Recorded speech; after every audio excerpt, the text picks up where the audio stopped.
Now, look at it from the Ukrainian perspective. Here's Volodymyr Yelchenko. Thursday evening, he asked Reicher, can you help me get in to see Dorigol? Monday morning, Reicher calls Yelchenko and tells him, this is what we have decided to do. Tuesday morning, Reicher calls Yelchenko again and tells him, this is what we have done. Tuesday. Wednesday morning, Reicher calls Yelchenko again and says, I've just spoken to Dorigol, he's got instructions to vote for you. It looked pretty good. The point was, again, linkage. We could cater to their interests, so it became in their interest to cater to our sensitivities. And underlying all of this is a truism, and that is that relationships are two-way. And the more you build up a relationship as a two-way street, the more the loyalties flow in both directions. Generally speaking, trade and investment are extremely important to these countries, whether they're Eastern European, whether they're former Soviet Union, or so on. And trade and investment is very dependent on a lot of Jews in the world being prepared to do business with those countries. Those countries cannot afford an anti-Semitic odor around their names. And so it's important for them to cater to Jewish interests, to ensure that their image in the Jewish world is philo-Semitic, benevolent towards Jews. The underlying point behind all of this, in turn, is well illustrated by an episode that took place during the 1988 Republican national primaries in this country. At one fundraising gathering, there was a conversation which I am assured actually happened between Dr. Henry Kissinger, the former Secretary of State, and the late Mr. Howard Squadron, who at the time was chairman of the Conference of Presidents of Major Jewish Organizations, an extremely powerful organization, extremely powerful lobby group on behalf of Jewish and Israeli interests. And in that conversation, Squadron asked Kissinger, who out of the Republican candidates is the best candidate for the Jews? And Kissinger answered him, Alexander Haig. Squadron queried this. He says, why do you say Alexander Haig? Kissinger answered, because Alexander Haig is a classic anti-Semite. Squadron said, what do you mean? He says, a classic anti-Semite is someone who genuinely believes that Jews control the world. He'll do anything you want in order to get elected. It's not altogether a joke. Let me assure you. When Gennady Udovenko got back after his meeting with us, he went on national television and said with great pride that he had met with Jewish leaders in New York and that the cemetery, the old Jewish cemetery in Lviv, formerly Lvov, formerly Lemberg, in East Galicia, for us Galicianas, was going to be preserved. It was threatened with the construction of more kiosks because the old Jewish cemetery, which is several hundred years old and is one of the largest Jewish cemeteries in Europe, has on it a market, and they were going to extend the market by building additional kiosks. It is not always the case that we can have something to offer in order to create the necessary linkage. If that is the case, that we don't have the wherewithal alone, or if it is the case that we need reinforcements, then it is natural for us to seek allies and form relationships with allies. A remarkable example happened in relation to a building in Kishinev. In 1991, after the fall of the Soviet Union, Moldova became an independent republic. The capital of Moldova is Kishinev. Kishinev is a city that is soaked in Jewish blood. The pogroms of 1903, of 1906, and other terrible tragedies blot the history of Kishinev and make its name synonymous with tragedy and persecution for the Jewish people. One of the most moving moments in my life took place at the end of December 1998, when I stood in the old cemetery of Kishinev.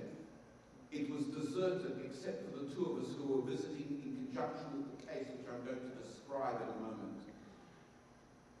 It was a chilly winter day. Snow that had fallen a day or two earlier was nestled all over the ground.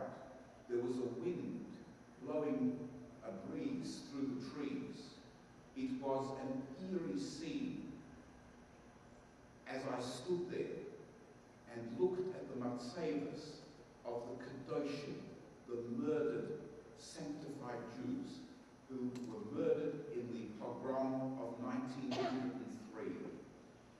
And it sends a tingle down my spine as I think of it now, with all the matzevas having the same date on them, Chof Gimel Nissen, Tov Reish Samach Gimel, the day after Pesach, 1903. One after another, Hoi Nitman HaKodesh. Here is interred the sacred person who was killed, Al Kiddush Hashem. In 1991, when Moldova became independent, the Vada Hatzolos Nidchei Yisrael, which does yeoman's work in building educational institutions in the former Soviet Union, catering to the small remnants of Jewish population that are still there, got permission from the Moldovan government to create a yeshiva in Kishinev. And they rented a building from the government. They refurbished the building to make it suitable for classrooms. They built a little house for the dean for the Rosh Yeshiva, and also a dormitory, all on contiguous properties. And everything went smoothly for 7 years until in October 1998, a fax came in unexpectedly from the Department of Privatization in the Ministry of Economics. We are going to privatize this building, and we're going to put it up for sale by auction. If you want to buy it, you have the option. It'll cost you $180,000, an absolute fortune in Moldovan terms, because Moldova's economy at the time and still today is tied to the Russian economy, which at the time was, as they say in the classics, 6 foot under, and the two went together. It was a country living in terrible poverty. $180,000 we want for this building, and by the way, you have 9 days to come up with the money. I went into the office on a Sunday and I put together a letter explaining the significance of this building in international human rights terms, international law terms. This is a building which houses a Jewish educational institution. It is therefore within the rubric of freedom of education and freedom of religion. These are central aspects of international human rights law, and you, Moldova, are a party to the main international conventions which enshrine these rights. Sunday afternoon, I faxed off the letter to the Moldovan ambassador to the United Nations, and the same one in the same terms to the Moldovan ambassador to the United States in Washington. Tuesday morning, less than 48 hours later, I got a telephone call from the Moldovan embassy in Washington. The chargé d'affaires said to me, I have spoken to our foreign ministry in Kishinev, I've spoken to our economics ministry, I've spoken to our Ministry of Justice, I've spoken to the woman who signed the privatization order, and the privatization has been stopped, period. A phenomenal result in less than 48 hours. However, during the course of composing that letter, I learnt the history of this building. This building had in fact been a Jewish building.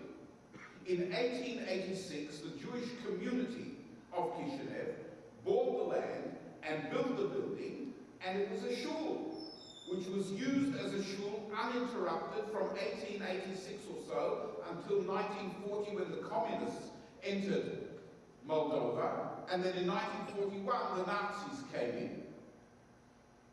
And in fact, when the Nazis entered, they did so per medium of one of the Einsatzgruppen, that were the mobile killing squads that roamed the Soviet Union, shooting Jews into graves that they themselves had been forced to dig. And as was their wont, they rounded up the Jews in the center of the town, in the town square, preparatory to taking them out into the forest to shoot them. And one of the Jews had the presence of mind to put up his hand, and he said to the commandant of the unit, "Can we have a last request? It is customary for a condemned person to be granted a last request." The commandant asked him, "What's your last request?" He said, in his language, "It's mincha time now. Can we go into that building and daven mincha?" And the commandant agreed, and they were led into that shul in groups of between 10 and 20. They davened the last mincha and were taken out into the forest and shot. That was the building that we were dealing with. I said to the Israel in Brooklyn, I said, "Why don't we try to get this building back as restitution? This really belongs to us, to our community." They agreed. I picked up the phone to the State Department, to a senior officer by the name of Ambassador Henry Clark. He had ambassadorial rank. He had been the first US ambassador to Uzbekistan after the fall of the Soviet Union, and he was in charge of the section on restitution. The section on restitution was dedicated to implementing a simple yet firm United States policy. Property that was illegally seized has to be returned, period. I explained to him about our case. He said to me, "It's interesting, in 10 days' time, I happen to be going to Kishinev." I said, "That's terrific. Can you take our case with you?" He said, "Well, I can't really take any specific cases because I'm going there to talk about the principle of restitution." I briefed him thoroughly with documentation. He went to Kishinev, and in fact, he did mention our case. A few weeks later, in the last week of December 1998, two of us went to Kishinev. It was an extraordinary experience. We flew from New York to Frankfurt, and from Frankfurt we took Air Moldova International. Air Moldova International to Kishinev. It has two planes, and therefore you can't travel to Kishinev every day because the planes have to rest and they have to go other different routes. Two planes. And if you ever get me in a much, much lighter moment, I will imitate for you the safety and security demonstration that took place on Air Moldova International as we traveled from Frankfurt to Kishinev. We got to an impoverished country. We had meetings lined up in national government offices. You needed a seeing eye dog because it was so dimly lit. They didn't have money for electricity. You needed to wear a sweater, if not a coat, because it was so cold. They didn't have money for heating for national government offices. We walked into a meeting in the foreign ministry, and naturally we straight away took out our cards and asked for their cards. They said, "We haven't got cards. We can't afford business cards." Can you imagine that in the State Department in Washington? So I said to them, "Can you give us a letterhead of your ministry here and write out the names of the people who are here so I'll know?"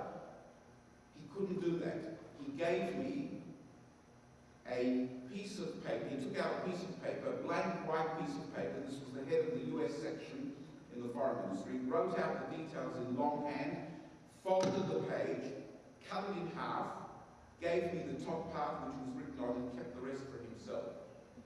This is a country that is living in deep poverty. Our last meeting, actually, was with the mayor of Kishinev, and once we met the mayor, we knew why the rest of the country was in poverty. In the mayoral office, in City Hall, not only did you not need a seeing eye dog, you needed sunglasses because there was so much light. You not only didn't have to wear a sweater, you had to take off your jacket because the heating was so strong. The country was poor, but the city was rich. Why? The American ambassador explained it to us the next morning. He said that the mayor is the local tax collector for the national government, and he legally skims a percentage off the top before he hands over the tax revenues to the government. So the city was floating in money, and the country was in a state of poverty.